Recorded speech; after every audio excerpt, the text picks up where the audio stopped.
Magandang umaga mga mamshis, mga beshes, mga ladies in red at yung matanda at saka bata. Dito naman tayo sa Venetian Talk natin at ito ay para sa ipagpatuloy natin yung kwento natin na yung marites natin na nakaraan.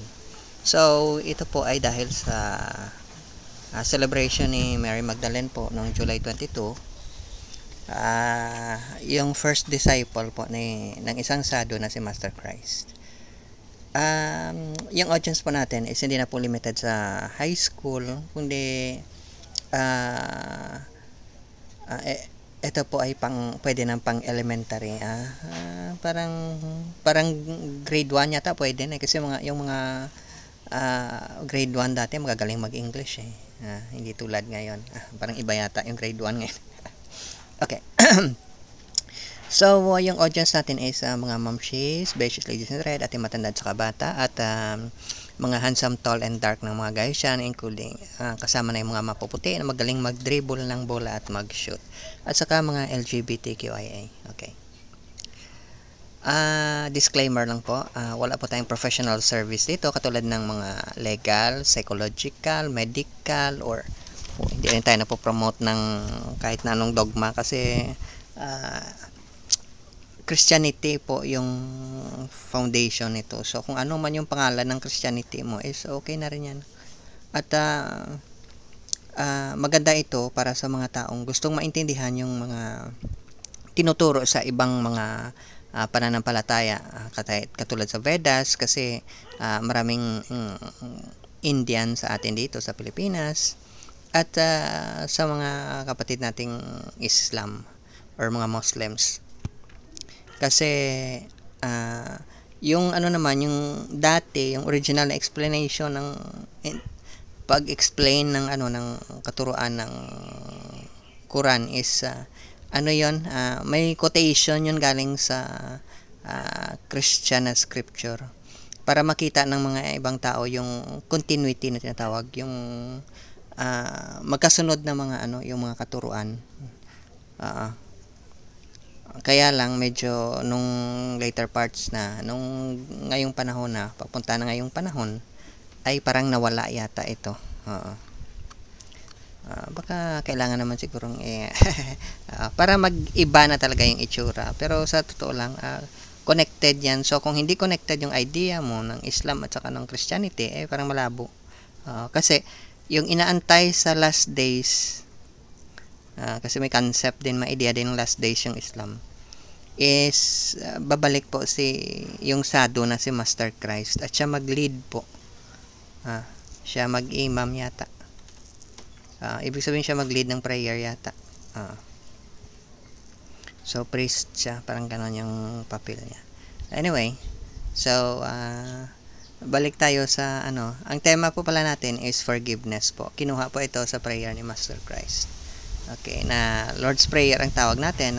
Sinabi dito na forgive us our sins as we forgive those who sins against us. Okay. So, patawarin nyo po kami on the condition na napatawad namin yung mga nagkasala sa amin. So, kung hindi po tayo marunong magpatawad ng mga nagkasala sa atin, katulad ng mga gusto nating balatan ng buhay o barbecue,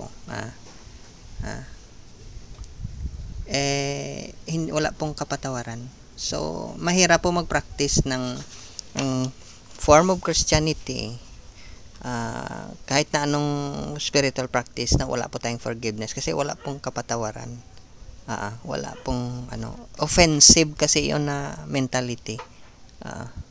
So, pag ganun, mas lalo kang nakakasira. Anyway, andyan naman yan sa after sa Lord's Prayer, explain naman ni Master Christ, ng isang sado, na hindi po magpatawad si God sa iyo. So bahala ka na, baka napatawad ka ng mga taong malapit sa iyo, na mga nanunungkulan sa pananampalataya mo, pero dapat doon po sa taong nagkasala sa iyo ka magpatawad, hindi po sa iba. So yung topic natin is ituloy natin yung tungkol ito kasi sa parable of medyo mahaba kasi itong parable na to parable of the Good Samaritan. Okay. So ngayon, i-continue natin kasi maiksi lang naman to, para matapos na natin, kasi para makapunta na tayo sa susunod na parable. So, pero bago yan, i-remind ko lang po yung mga nakikinig. Yung parable po o kwento, logic po yung ginagamit dyan. So, kung medyo mahina-hina yung logic mo, medyo impulsive ka. Uso pa naman sa mga taong na involved sa politika, mahihina yung logic nila. So, pero hindi ko ibig sabihin mahina utak ng mga taong yan. Medyo mahina lang yung paggamit nila ng logic po. Ganon po yan. Pag medyo masyado ka makamundo, mahina po talaga. Kahit na taga-design ka nga ng AI, taga-gawa kayo ng AI, may logic dyan na mali, na sablay yung sinasabi natin. Na pag nagtanong ka, nagkanong klaseng tanong, hindi masagot-sagot kasi wala ang sagot. Okay. So, ngayon, yung parables po, para lang po sa mga taong may agape or perfect love, or surat sabad or sweet melody, salit niya sa melody, na binigay po ng isang sadhu katulad ni Master Christ, mga guru acharya, mga mystic mentor, mga prophet at saka messengers po. Sila lang, once na nabigay po nila yung butil ng agape or perfect love sa puso mo at nabuksan nila yung third eye mo, kasi sabay yan, paglagay sa'yo ng butil, unti-unting magbubukas yung third eye mo.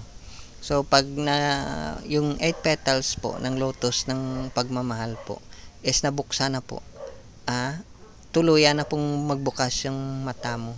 Kasi pag baguhan ka pa, parang baby ka pa, ayan ang comparison minsan, lamb, hindi masyado clear po, yung nakikita mo. Medyo hazy ang tawag dyan. Nakakita ka pero hazy. So yung mga taong may agape or perfect love, nakikita nila yung spiritual world pero hazy po. Kasi iba pa po yung nakikita nila. Nasanay po sila sa ibang bagay. Ganon po yan. So, pero yung mga sadhu po, katulad ni Master Christ, nakikita po nila yung spiritual world. In fact, nakikipag-communicate sila sa Godhead. Kung sino man yung tawag mo, si Yahweh, si Allah, or si Krishna, o ano pa yung pangalan niya, or Mazda, or sino pa, ay naka-communicate po yan sila. Kasi, hindi, although nandito sila sa mundo natin, pero yung buhay nila po, andun po sa Garden of Eden or spiritual world or Goloka na tinatawag. Wala po yan sila. Kaya kung titingnan mo yung mga sadhu, katulad mo sa Christ, akala mo dito sila sa lupa. Pero wala yan sila. Yan yung hindi maintindihan ng mga taong walang agape or perfect love or surat sabad or sweet melody. Salit niyan sila melody dyan. Okay. So ngayon, balik tayo. Okay. So, may sinabi rito sa Matthew na to show you are children of your Father who is in heaven. He makes his sun rise on the wicked and on the good, makes rain fall upon the upright and wrongdoers. So, ibig sabihin, para ipakita pala na anak kayo ng Godhead, yung rain, sun pala, at saka yung rain, equal na dinidistribute niya. Ganun po yung nature ng mga sadhu po. Kaya nga, ang mga sadhu po, katulad ni Master Christ, very forgiving po yan. Forgiving sila. Kasi kung hindi sila forgiving, malamang baka ibang parts ng mundo natin, walang liwanag, madilim, walang tubig. Kahit sa disyerto po, paminsan-minsan umuulan po. So, hindi po mangyayari yan kung hindi, ang tawag dyan is equanimity po. Ibig sabihin ng equanimity is patas. Kahit galit ka sa kanya, dahil yung nature niya po, yung pagkatao niya is agape or perfect love or surat sabad or sweet melody, sali nyo ng melody, hindi po niya tinitingnan yung kamalian mo. Yung tinitingnan po niya is yung na ikaw po ay recipient, tagatanggap ng agape or perfect love. Yun po yung tinitingnan niya. Now, para po ba ito sa lahat? Oo, para sa lahat. Pero may mga oras po bawat isa sa atin. May mga tao talagang dahil sa pinagagawa nila, napakahirap pong nilang tumanggap ng agape or perfect love. Parang sabihin mo na, ay yung mga, yung mga katulad ng mga Sadducees na, pag sinabi mo may next life, parang ayaw nilang maniwala. Pag sinabi mong, pag nag-promise yung isang Saddu sa'yo, katulad ni Master Christ, na dadalhin ka niya sa kingdom ni God, Goloka, or sa Brindaban, yan, or sa Garden of Eden, or sa kingdom ni God, parang imposible po. Kasi para sa kanila, wala pong chance. Kasi mas naniniwala sila sa sarili nila kaysa sa salita ng isang Saddu po, katulad ni Master Christ. Parang sinabi mong mas makapangyarihan pa yung paniniwala mo sa salita ng Godhead. Kasi yung salita ng mga Saddu po, katulad ni Master Christ, salita din po yan ng Godhead. Sila po yung embodiment ang tawag natin. Sila po yung nagre-represent ng pagmamahal or agape or perfect love ng Godhead po. So kung gusto mo makita yung perfect love ng Godhead po, sumama ka lang po sa isang Saddu. Yun lang po. Pero para sa ibang tao, imposible. Kasi si perfecto nga, may kamalian eh. Hindi yung parang nagpatakbo na perfecto ha, hindi yun. So, ganun po yan. Equal po sila. Kaya lang minsan, iba yung reception ng mga taong, alam mo yung parang demonic in nature nila. Yung may 666 sa forehead. Iba yung sinasabi ng isang Saddu, iba yung naririnig nila.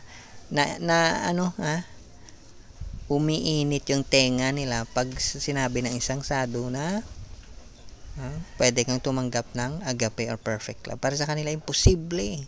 So, kailangan i-prove mo sa kanila yung presence mismo ng Saddu, yung words mismo ng Saddu, yung actions mismo ng Saddu, katulad ni Master Christ, mga guru at share mystic mentor, mga prophet messenger, yun na yung perfect love.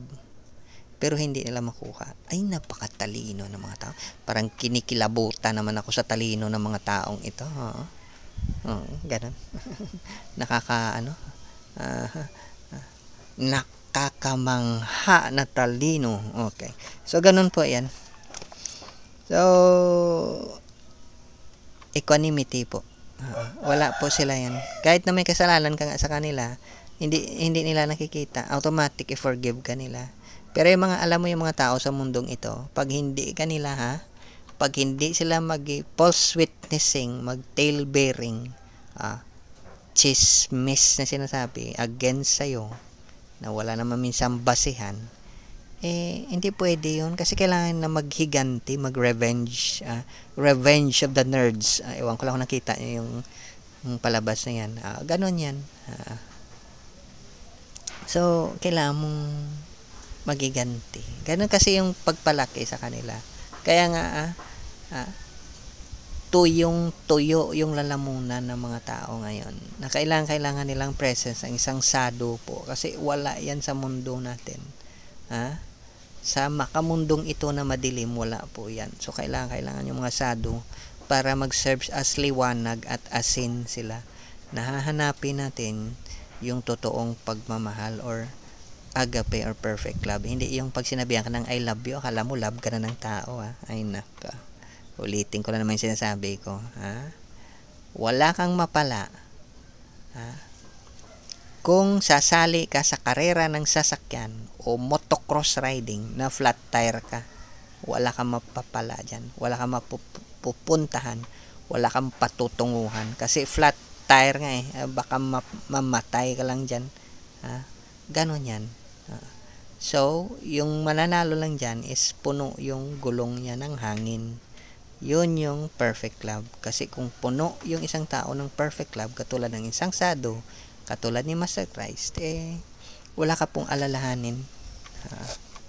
Kasi kahit ano pa po yung gawin mo, katulad ka pa po ni Peter, darak ka, na kahit na antigas ng ulo mo, matigas yung leeg mo, kahit ikaw pa yung reason, kahit na sobrang sinungaling mo pa, tanggap ka niya. Dahil ganun po ka merciful or compassionate po yung mga Saddu. No, para po sa mga medyo may background ng konti sa ibang practice, lalo na mga may kunwari daw, may Buddhist sila na understanding. Tandaan nyo po, mahalaga po yung sadhu, katulad ni Master Kais, Guru Acharya, Mystic Mentor, mga prophet at saka messenger sa practice ng Buddhism. Kasi pag initiation po, Kala Chakra initiation po, sadhu po yan. Baka hindi nyo naintindihan, baka akala nyo pwede kayong mag self-style dyan. Wala pong authentic na practice sa spiritual life na walang sadhu, katulad ni Master Christ na mag-guide sa'yo. Meron pong sadhu, pero sige lang, kasi minsan may mga tao talagang nakakapangilabot iyong talino at saka believe sa sarili. Okay. So ngayon, tuloy po natin sa opinion naman ni Paul po ito, sa 1 Thessalonians. Wag po, let no one repay evil for evil to anyone. Always pursue what is good for one another and for all. Although ang encouragement po ito ibinigay po sa may mga taong may agape or perfect love sa puso, or mga Surat Shabad, sweet melody na itinanim ng isang sadhu katulad ni Master Christ at nabuksan yung third eye nila. Ina-apply din natin ito sa mga taong mga demonyo po. Hindi po yung nakakademonyo yung ganda, nakakademonyo yung kung ano-ano pa dyan, nadidemonyo ka, kundi demonyo talaga yung ugali niya. Baka satista siguro, ewan ko lang, pero sige, ganun po yan. Pinapakita po natin na despite the fact na pinapahirapan tayo ng mga taong demonyo yung ugali, tinetest nila tayo. Di po natin kinakonsider na test yan. Ibig sabihin, iniisip po natin na test yan kung hanggang saan po yung pag-mature ng Surat Shabad or sweet melody sa puso natin. Sali sa melody, sa puso niyo dyan. At or agape or perfect love.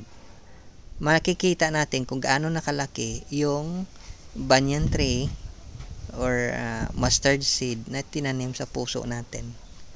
Kasi the more na tumitindi po yung test sa'yo, the more na nagiging matibay po siya.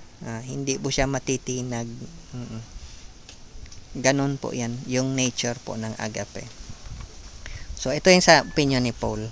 Now, sa Psalms naman, ang sinabi dito, ito naman yan sa mga sadhu, He heals the heartbroken and bandages their wounds. Ito po yung ginagawa ng mga sadhu po. Kaya nga sabi ko, pag wala po yung Surat Shabad or sweet melody, Silence melody, or agape or perfect love, kung wala po yan, kung hindi po dahil sa mga sadhu, parang impyerno yung mundo natin.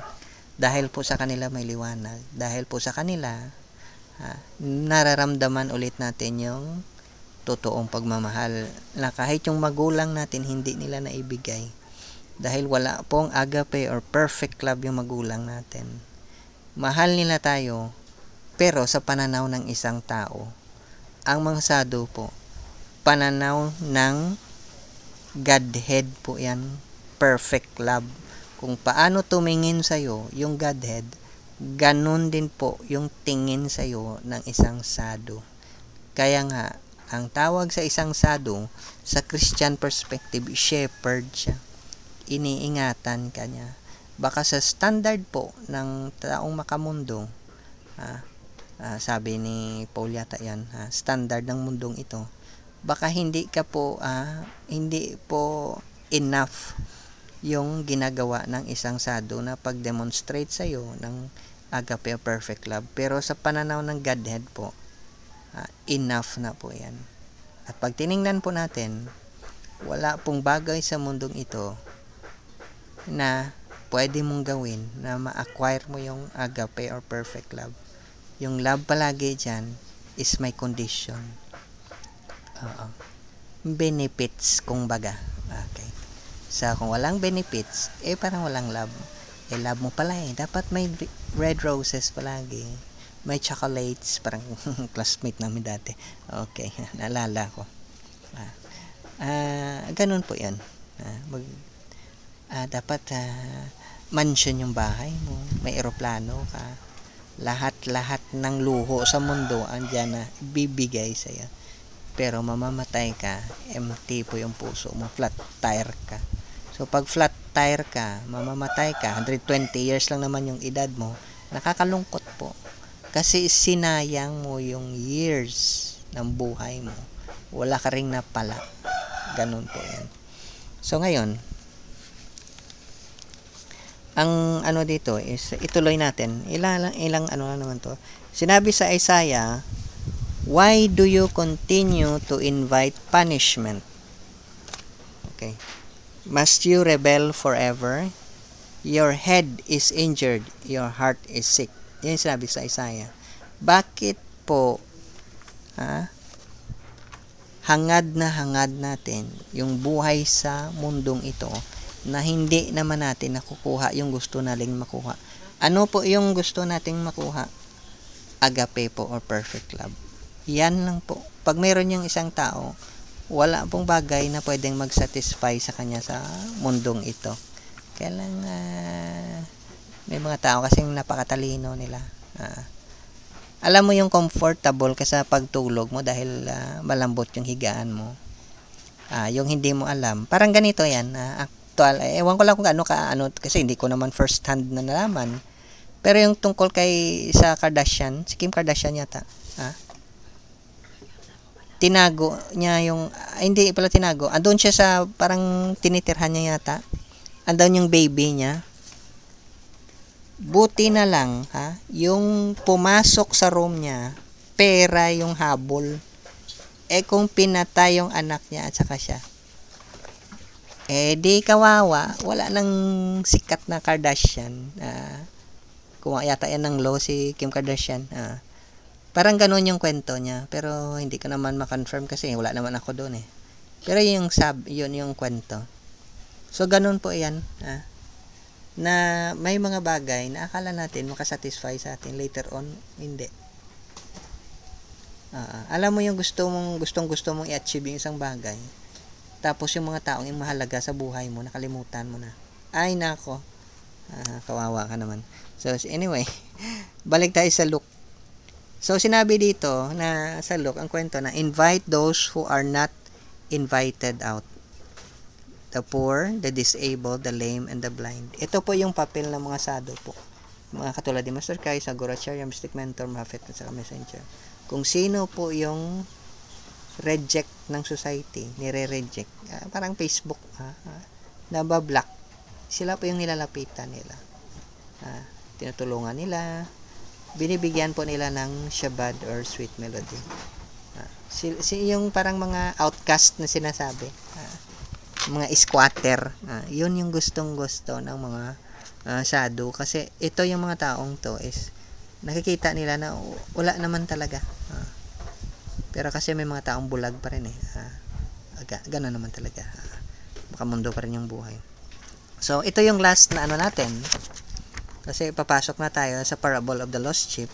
Ito yung katapusan sa Proverbs to. Mercy to the needy is a loan to God, and God pays back those loans in full. Kung ano yung binigay mo, agape or perfect love, short shabad, sweet melody sa mga taong nangangailangan, hindi yung makamundo nilang kailangan, kasi hindi naman nakakasatisfy yun, ibabalik po yun ng Diyos sa'yo. So ibig sabihin po, yung agape po na binigay mo sa iba is in full. Ibig sabihin, imaginein mo na lang, walang installment na, ganun yung sinasabi ko. Ang agape po is perfect po yan. Full po yan. Buong buo. Katulad ng forgiveness po. Buong buo po yan. Hindi po installment. Lahat po ng bagay na binigay po ng in-offer po natin na nagaling po sa agape o perfect love, bumabalik yan buong buo. Walang labis, walang kulang, walang bawas, walang dagdag. Alam mo yung ganun. So, gano'n na po mga mamshi, beses, ladies, matan sa kabata. Sana po may napulot kayo. Kasi ito na lang po yung last ng parable of the Good Samaritan po. I hope so may napulot kayo at nakakatulong to sa inyo. So, sa susunod po, magpunta na tayo sa parable of, tawag dito, parable of the lost sheep. So, thank you po sa time nyo. Hanggang susunod po. Thank you at bye-bye.